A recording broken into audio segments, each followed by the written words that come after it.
ಒಮ್ಮೆ ದೇವೇಂದ್ರ ಮತ್ತು ಸುರಗುರು ಬೃಹಸ್ಪತಿ ಶಿವನ ಸಂದರ್ಶನಕ್ಕೆಂದು ಭಕ್ತಿಯಿಂದ ಕೈಲಾಸಕ್ಕೆ ಹೊರಟರು.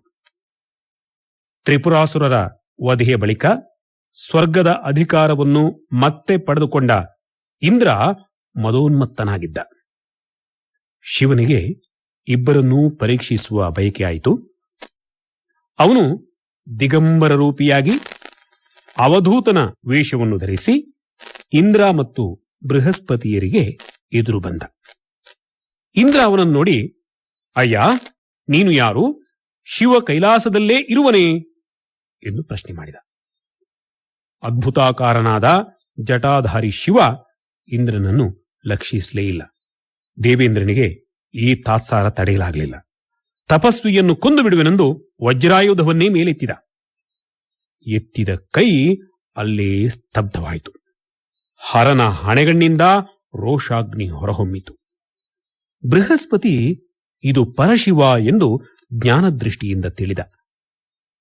ಬಹುಬಗೆಯಾಗಿ ಹರನನ್ನು ಪ್ರಾರ್ಥಿಸಿದ.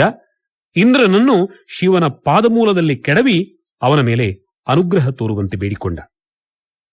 ಪರಶಿವ ತನ್ನ ಹಣೆಗಣ್ಣಿನಿಂದ ಹುಟ್ಟಿದ ಆ ಬೆಂಕಿಯ ಕಿಡಿಯನ್ನು ದೂರದ ಸಮುದ್ರಕ್ಕೆ ಎಸೆದ.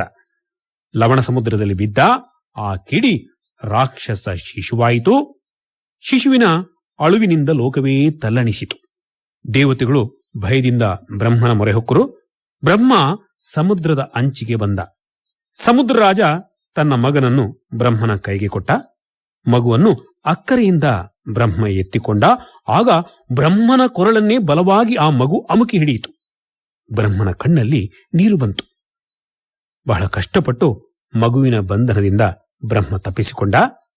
ತಾನೇ ಅದರ ಜಾತಕರ್ಮಾದಿ ಕ್ರಿಯೆಗಳನ್ನು ನಡೆಸಿ ಸಮುದ್ರ ರಾಜ ಈತ ಲೋಕೋತ್ತರ ವೀರನಾಗ್ತಾನೆ, ದೈತ್ಯರಿಗೆ ಅಧಿಪತಿಯಾಗಿ ವಿಷ್ಣುವನ್ನೂ ಸೋಲಿಸ್ತಾನೆ. ಶಿವನಿಂದ ಮಾತ್ರ ಇವನಿಗೆ ಮರಣ.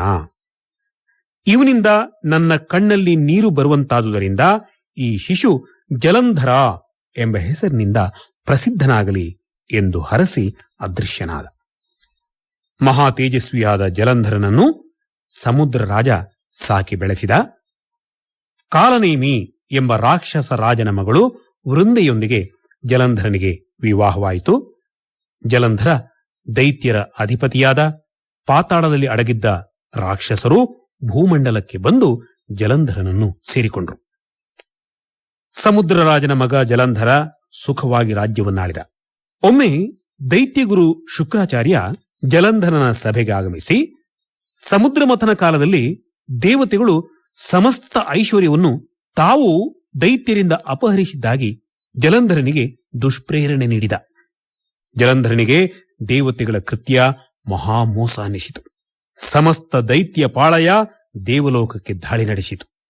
ಜಲಂಧರ ಅಮರಾವತಿಯನ್ನು ವಶಪಡಿಸಿಕೊಂಡ. ದೇವತೆಗಳು ಮೇರು ಪರ್ವತದ ಗುಹೆಗಳಲ್ಲಿ ಅಡಗಿಕೊಂಡರು. ದೇವೇಂದ್ರ ಬ್ರಹ್ಮನನ್ನು ಮುಂದು ಮಾಡಿಕೊಂಡು ಮಹಾವಿಷ್ಣುವನ್ನು ಸ್ತುತಿಸಿದ. ಮರುಕಗೊಂಡ ಶ್ರೀಹರಿ ಗರುಡ ವಾಹನನಾಗಿ ಯುದ್ಧಕ್ಕೆ ಹೊರಟ. ಹರಿ ಜಲಂಧರರಿಗೆ ಭೀಕರ ಕದನ ನಡೆಯಿತು. ಆದರೆ ಜಲಂಧರ ತನ್ನ ಭಾವನೆ ಆದ್ದರಿಂದ ವಿಷ್ಣು ಲಕ್ಷ್ಮೀ ಸಮೇತ ಜಲಂಧರನ ಕೋರಿಕೆಯಂತೆ ಅವನ ಅರಮನೆಯಲ್ಲೇ ನೆಲೆ ನಿಂತ. ಶಿವನ ಅನುಜ್ಞೆಯಂತೆ ನಾರದ ಮಹರ್ಷಿ ದೇವತೆಗಳ ಸಂಕಷ್ಟ ಪರಿಹಾರ ಮಾಡುವ ಸಂಕಲ್ಪ ಮಾಡಿದ. ಜಲಂಧರನ ಅರಮನೆಯನ್ನು ಪ್ರವೇಶ ಮಾಡಿ ಅವನ ಯೋಗ್ಯತೆಗೆ ತಕ್ಕವಳಾದ ಪಾರ್ವತಿಯನ್ನು ಅಪಹರಿಸಿ ತರುವಂತೆ ಜಲಂಧರನಿಗೆ ಸೂಚಿಸಿದ. ಅತೀವ ಸಂತೋಷದಿಂದ ಜಲಂಧರ ರಾಹುವನ್ನು ಕೈಲಾಸಕ್ಕೆ ಕಳುಹಿಸಿ ಪಾರ್ವತಿಯನ್ನು ಕೂಡಲೇ ತನಗೊಪ್ಪಿಸುವಂತೆ ಶಿವನಿಗೆ ಸೂಚಿಸಿದ. ಶಿವ ನಿರಾಕರಿಸಿದ. ಹಿಂತಿರುಗಿ ಬಂದ ರಾಹುವಿನಿಂದ ಸರ್ವ ವಿಚಾರ ಅರಿತ ಜಲಂಧರ ಶಿವನ ಮೇಲೆ ಯುದ್ಧ ಸಾರಿದ. ಅತ್ತ ಪಾರ್ವತಿ ವಿಷ್ಣುವನ್ನು ಸ್ಮರಿಸಿ ವೃಂದೆಯ ಪತಿವ್ರತಾ ಧರ್ಮವನ್ನು ಭ್ರಷ್ಟಗೊಳಿಸುವಂತೆ ಆ ಮೂಲಕ ಮಾತ್ರ ಜಲಂಧರನ ವಧೆ ಸಾಧ್ಯ ಎಂದು ವಿಷ್ಣುವಿಗೆ ಸೂಚಿಸಿದ್ಲು. ಶೀಲವತಿ ವೃಂದೆ ಒಂದು ರಾತ್ರಿ ದುಸ್ವಪ್ನವನ್ನು ಕಂಡಳು. ಜಲಂಧರ ಕೋಣದ ಮೇಲೆ ಕುಳಿತು ಎಣ್ಣೆಯನ್ನು ಒತ್ತಿಕೊಂಡು ನಗ್ನನಾಗಿ ಬೋಳು ತಲೆಯಿಂದ ದಕ್ಷಿಣ ದಿಕ್ಕಿಗೆ ಪ್ರಯಾಣಿಸಿದಂತೆ ವೃಂದೆಗೆ ಕನಸು ಬಿತ್ತು. ಬೆಳಗ್ಗಿನ ಹೊತ್ತು ಬಿದ್ದ ಆ ಕನಸು ವೃಂದೆಯ ನೆಮ್ಮದಿ ಕೆಡಿಸಿತು. ಕಳವಳಗೊಂಡ ಅವಳು ಉದ್ಯಾನದಲ್ಲಿ ಹುಚ್ಚಿಯಂತೆ ಅಲೆದಾಡಿದ್ಲು. ಇಬ್ಬರು ರಾಕ್ಷಸರು ಅವಳೆದುರಾಗಿ ಬಂದು ಆಕೆಯನ್ನು ತುಡುಕಿದರು. ವಿಷ್ಣು ವೃದ್ಧ ತಾಪಸನ ವೇಷವನ್ನು ತಾಳಿದ. ವೃಂದೆ ಅವನ ಬಳಿಗೆ ತೆರಳಿ, ನನ್ನ ಪತಿ ಜಲಂಧರ ಶಿವನ ಜೊತೆಯಲ್ಲಿ ಯುದ್ಧ ಮಾಡುವುದಕ್ಕೆ ತೆರಳಿದ್ದಾನೆ, ಯುದ್ಧದ ವಾರ್ತೆಯನ್ನು ನೀವು ಬಲ್ಲಿರಾ ಎಂದು ಕೇಳಿದ್ಲು. ವಿಷ್ಣುವಿನ ಸಂಜ್ಞೆಯಂತೆ ಅಲ್ಲಿಗೆ ಬಂದ ಇಬ್ಬರು ಕಪಿವೀರರು ಜಲಂಧರನ ಮೃತ ಶರೀರದ ರುಂಡ ಮುಂಡಗಳನ್ನು ತಂದು ತೋರಿಸಿದರು. ಪತಿಯ ಕಳೇವರವನ್ನು ಕಂಡು ವೃಂದೆ ಮೂರ್ಛಿತಳಾದಳು. ಎಚ್ಚೆತ್ತು ಮುನಿಯ ಕಾಲುಗಳಿಗೆ ಎರಗಿ ತನ್ನ ಪತಿಯನ್ನ ಬದುಕಿಸಿಕೊಡುವಂತೆ ಪರಿಪರಿಯಾಗಿ ಬೇಡಿದ್ಲು. ವಿಷ್ಣು ಜಲಂಧರನ ರೂಪದಿಂದಲೇ ವೃಂದೆ ಎದುರು ಕಾಣಿಸಿಕೊಂಡ.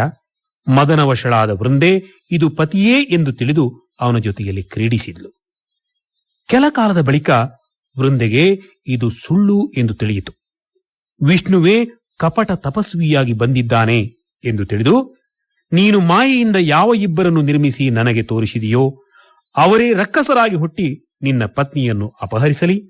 ನೀನೂ ಕೂಡ ಹೆಂಡತಿಯನ್ನು ಕಳೆದುಕೊಂಡು ಅದೇ ದುಃಖದಿಂದ ಈ ಮೋಸಗಾರ ನಿನ್ನ ಶಿಷ್ಯ ಆದಿಶೇಷನ ಜೊತೆಯಲ್ಲಿ ಪತ್ನಿಯನ್ನು ಕಳೆದುಕೊಂಡ ದುಃಖವನ್ನು ಬಹುಕಾಲ ಅನುಭವಿಸು ಎಂದು ವೃಂದೆ ಶಪಿಸಿದ್ಲು.